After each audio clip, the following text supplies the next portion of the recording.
What is up, YouTube? It is your boy NMR Sports here, coming back at you with another MLB video, and today we are debuting a new series that I call By the Numbers. Today we are going to be discussing, of course, to lead off the series, my Angels, and we're going to be talking about their hot start by the numbers. So the plan for this series is to talk about teams that are on hot stretches or a player that's struggling at the plate, and just go over the numbers, see where they're struggling with. Are they striking out too much? Are they chasing pitches? Are they just not barreling up the baseball? What's going on? And we're just going to do a deep dive into why teams are doing well, why teams aren't doing well, and specific players as well. So if you have an idea for a player I can do a deep dive on, let me know down in the comment section below. I'll try to alternate between teams and players. And yeah, I'm really excited for this new series. So let me know in the comments some other ideas. And let's go start with our deep dive of the Los Angeles Angels and how they have gotten to their hot start by the numbers. Alright, so it makes me so happy to say this every time, but the Angels are tied for the most wins in baseball right now with the New York Yankees and the New York Mets. They are one of three teams that has already gotten to 20 wins. They are 20-11, so out of the teams that have gotten to 20 wins, they do have the most losses as well, so they have played a few more games, so take that with a grain of salt. They're 6-4 in their last 10 games. They got a plus 35 run differential, and they've just been doing fantastic. So let's go over the team numbers and how they're doing so well. First of all, let's start off with the team WRC+. The team leads the league in WRC Plus at 121, which means the average person on their team is 21% better than league average. Now, obviously, we're going to do a deep dive onto the players that have made this possible. You have some players who are off to very, very hot starts right now, and you have some players who it's just business as usual. Your stars like Mike Trout and Shohei Ohtani, obviously. But WRC Plus league average is 100. The Angels are averaging 21% better than league average when it comes to WRC Plus. Now, they also have been hitting home runs like crazy. They lead the league in home runs by 3. They got a 3 home run lead over the Yankees and the Milwaukee Brewers, which is kind of surprising. So they've been hitting the long ball for sure. They also have just been tearing the cover off the ball with that 121 WRC Plus.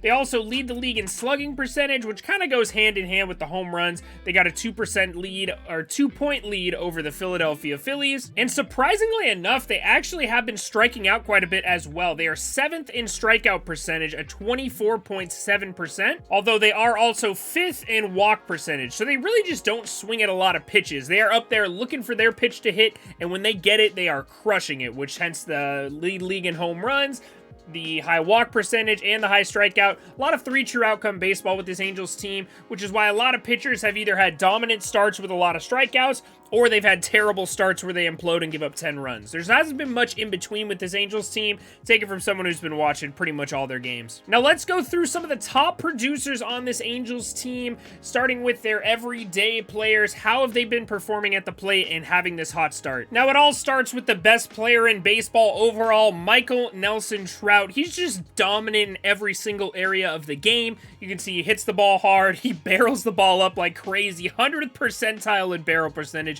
He walks a ton, 96th percentile in walk. He does strike out quite a bit, though, so don't get it fooled. Don't let it fool you. Mike Trout does strike out quite a bit. If you watch Angels baseball, you know this. He does strike out a lot. He is pretty selective at the plate. He doesn't usually chase a lot of pitches unless he's in a slump, but he is the kind of guy who will take a borderline pitch with 2 strikes and strike out looking quite a bit, sometimes on bad calls, but overall, he is very selective at the plate. And a lot of people don't remember, Mike Trout is one of the fastest in the game as well. 97th percentile in speed. If you get Mike Trout in scoring position, he is scoring on anything hitting the gap. He is just an absolute menace on the base pass. 91st percentile in chase rate, so he doesn't swing at bad pitches, like I said. Outs above average. He's been elite defensively. The outfielder jump is about league average, so he's a pretty solid center fielder, one of the fastest in the game, doesn't swing at a lot of pitches, tears the cover off the ball. What more could you want? The only thing I could say is maybe he could strike out less, but it really doesn't matter with the way he hits, so Mike Trout's been dominant. You can even say his spray chart here. He's been hitting to all fields quite a bit. He has gotten a little bit pole happy with his singles, but other than that, man, he loves to hit baseballs to dead center field.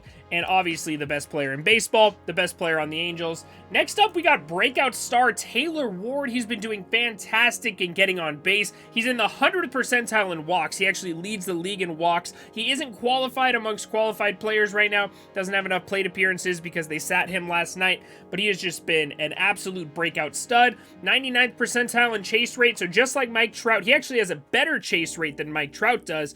83rd in sprint speed, so he's pretty fast, and he's been pretty solid defensively as well. So Taylor Ward has been absolutely fantastic for the Angels. And then, of course, we've got Shohei Ohtani, the hitter. We'll talk about the pitcher later, but the hitter, Shohei Ohtani, he's been tearing the cover off the ball when he makes contact. He did get off to a little bit of a slow start, but he has been fantastic since then. I'm actually going to show you guys his recent games here. If you go to him as a hitter in his game log, his last 7 games, he's batting .308 with a .400 on base percentage and a .577 slugging percentage. It obviously helped quite a bit that he was able to hit 2 home runs last night, including a grand slam. In his last 15 games, he's batting .304 with a .371 on base and .500 slugging. And then in his last 30 games, he's batting about .252, .315, .445. So he's been pretty dang good to start the year. He just hasn't been putting up the same numbers he did last year, which is why a lot of people think he's struggling. But it does look like he's been hitting a lot better lately, so I expect some big things out of Shohei very, very soon. Next up, we got my boy, Jared Walsh. I got his jersey right here. My man, Jared freaking Walsh, dude. This guy is the king of clutch. Jared Walsh in high leverage situations. I will be honest, I need to do a little bit more research into high leverage situations, how Fangraphs calculates it. But in high leverage situations, take it with a grain of salt.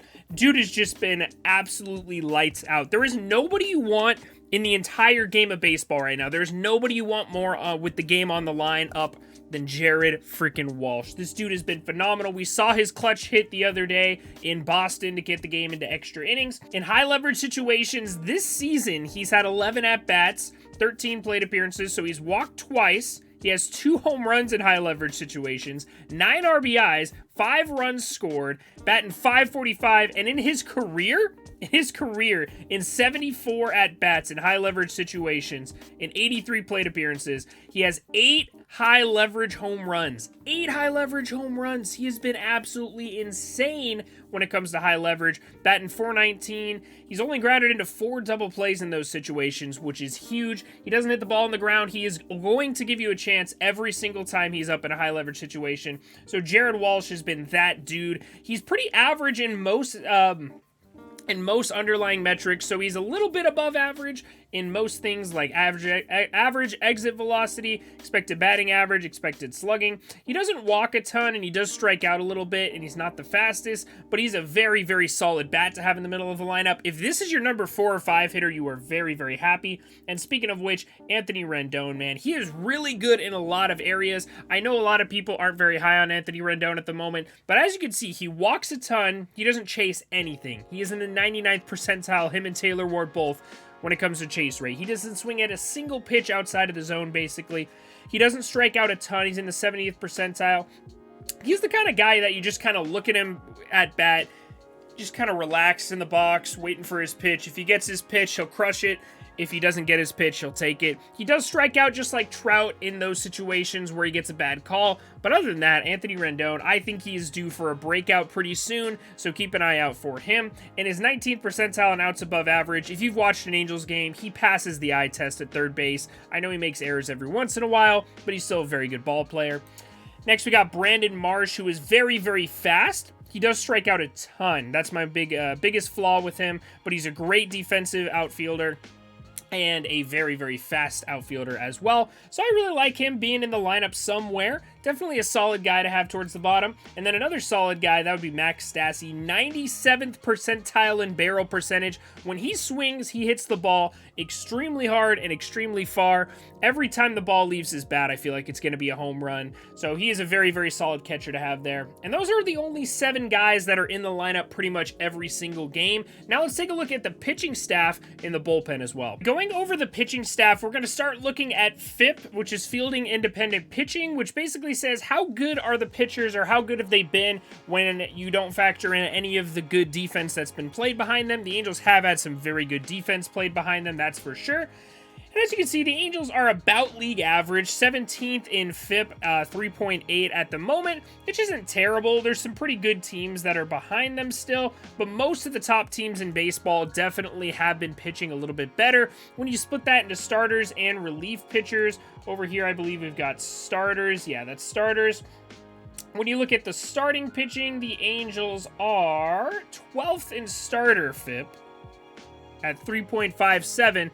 But then when you go to the bullpen, it is a little bit weaker. They are 25th in bullpen FIP. So haven't been fantastic, but I will say there have been some breakout performers in this pitching staff this year. So let's take a look at them. All right, starting off with the new acquisition, Thor, also known as Noah Syndergaard. Noah Syndergaard's been pretty solid this year. I will say the underlying metrics don't favor him too much. They kind of favor him as about a league average pitcher, but I feel like he's pitched a little bit above average. Last night, he had a very, very good start against the Tampa Bay Rays, and overall, he's been a very solid guy at the top of the rotation for the Angels. I wouldn't necessarily call him an ace, but he definitely has that ace potential. 2.45 ERA in 5 starts this year. He's got a 3-1 win-loss record, 21 strikeouts and 29 innings pitched. He's kind of reinvented himself coming off of Tommy John surgery. I feel like he's not much of a strikeout pitcher like he used to be. If you look back in the day when he was elite back in 2018 or so, his underlying metrics were fantastic back then.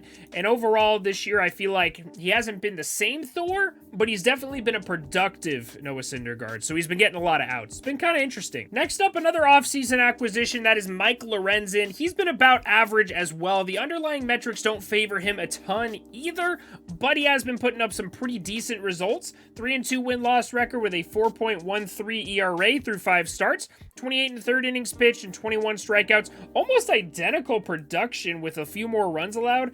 Yeah, 29 innings pitched for Syndergaard, 28 innings pitched for Lorenzen, and they both have 21 strikeouts. It's kind of funny. Neither one of them has been doing a lot of swing and miss, or hasn't had a lot of swing and miss stuff so far, but overall they've been very productive. Next up, we've got Patrick Sandoval. He's been fairly good so far this year. He's got that nasty changeup, one of the best in all of baseball. Just has a ridiculous swing and miss percentage. Nobody's hitting this changeup. I will watch these games, and I will look at these batters. It'll be a 3-2 count in a high leverage situation, and I watch the batter. I'm like, they know a changeup's coming. I know a changeup's coming, and they still swing through it every single time. It is the nastiest changeup in all of baseball since DeGrom's hurt. He has just been phenomenal. 2.03 ERA through 5 starts this year, 26 and 2/3 innings pitched, and 27 strikeouts, so he's striking batters out. I will say his command has not been fantastic, 30th percentile in walk percentage, but overall he has been a very, very good pitcher to start the year. And the ace of the staff, do I even need to say his name? He's on my t-shirt. I'm wearing his jersey right now. Shohei Ohtani, dude. Look at this stuff he's got. Oh my God, look at how good he's been. He has a 3.8 ERA just because, 3.08 ERA I should say, sorry, because of that bad start he had against the Texas Rangers early on in the year. But since then, man, that start against the Astros, he had a perfect game through 6. The start against the Red Sox last week, he had like 12 strikeouts, something like that. He has just been phenomenal. His splitter has been fantastic. His slider's taken strides. His fastball's touching 90 miles per hour. He has just been absolutely phenomenal. Shohei Ohtani, I can't say enough good things about him. Next up, we've got Reed Detmers, who has not been great this year. Honestly, he is the only guy I'm a little worried about right now. He's got a great curveball and next to nothing else. So that's the problem with the rotation right now. A lot of good performances, but nobody's been elite outside of Shohei Ohtani. Next, moving on to the bullpen, we've got our quote-unquote setup man. I would probably think of him as their 7th inning guy right now. That is Ryan Tapera. He's been fantastic at not letting people hit the ball hard. He's 95th percentile in hard hit percentage. He has been walking a few guys, so he hasn't been the best when it comes to command. 48th percentile in strike percentage, so he is pretty good at throwing strikes, and he's getting a lot of swing and misses with that 78th percentile. So he's been fantastic this year. 1.88 ERA so far, 1-0 win-loss record, 13 games pitched. He did pick up a save in Chicago, and 12 strikeouts through 14 1/3. So he's been pretty good at allowing fewer base runners and not allowing a lot of runs to score. He did have a shaky start to his career in Anaheim, but so far he has been fantastic for us. And then honestly, our best reliever so far this year has been Aaron Loup. He has been nothing short of fantastic. 0-1 with the win-loss record. He did blow an opportunity early on in the year. I can't really remember when that was, but a 1.38 ERA, 13 games pitched, 13 innings pitched, and 13 strikeouts. So he has been very efficient when it comes to getting outs, and .46 whip. He just doesn't allow base runners. He is absolutely nasty. Doesn't throw very hard, but as you can see, he doesn't walk a lot of guys, throws a lot of strikes, and people just don't hit the ball hard off of him. So Aaron Loup, love that guy at the back end of the bullpen. And then, of course, our closer. Do I even need to say it, man? Do I even need to say it? Just look at it. Just look at it. See the red. Enjoy the red. Just... You know, he's an angel. He bleeds red. His baseball savant page is dark red. I just love him. I love him so much. I'm obsessed with this man. Just look at him. Look at him. He's so good. He's so damn good, bro. He's so good. He is lights out at the end of the rotation, or the end of the bullpen. Oh my God, I can't even. You know the meme of all the Angels relievers high-fiving when he's warming up because they know the game's over? This dude is just phenomenal. He had one bad outing in Chicago. I'll give him that. He did have a bad outing there. Kind of Joe Adell's fault, but we don't talk about that. Dude is just lights out. He does have the highest ERA, but ERA doesn't necessarily matter. 14 strikeouts in 10 2/3 inning, 7 saves and 8 opportunities, I believe. No, 7 saves and 7 opportunities, I believe. .75 whip. There's nobody I would rather want in all of baseball up in a high leverage situation. You heard that right. There is nobody in the entire game of baseball that I would rather have up than Raisel Iglesias in a high leverage save situation. Not Josh Hader. I can't even think of any other elite relievers because it doesn't matter. Raisel is the best reliever in baseball when it comes to a save situation. Take it to the bank. Nobody I'd rather have out there.